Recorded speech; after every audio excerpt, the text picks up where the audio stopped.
ఎవరు పరమ భక్తులైన వారు ఉంటారో వాళ్ళని రెండవ కన్ను చంద్రబింబం లాంటి కంటితో చల్లని చూపు చూస్తాడు. ఆ చంద్రుడితో అనుబంధం లేనివారు ఉండరు.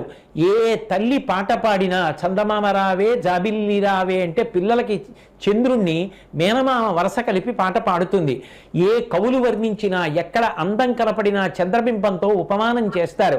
అంతటి సుధాకిరణుడు, అంతటి చల్లతనం ఉన్నవాడు, ఇన్ని ఉన్నవాడు కాబట్టే, ఇంతగా లోకమును రక్షిస్తున్నవాడు కాబట్టే, ఇంత అమృత నిలయుడు కాబట్టే ఇవాళ పరమాత్మ ఆ చంద్రుడి లోపల ఉన్నటువంటి ఆ చంద్రుడిలో ఉండేటటువంటి చల్లతనం, ఆ చంద్రునిలో ఉండేటటువంటి లోకహితము చెయ్యాలనేటటువంటి తాపత్రయం, ఆ చంద్రునిలో ఉండేటటువంటి మంచి మనస్సు మనకి కూడా కలిగిన నాడు మనం కూడా ఆ శ్రీ వెంకటేశ్వరుని యొక్క అనుగ్రహానికి పాత్రులమవుతాం.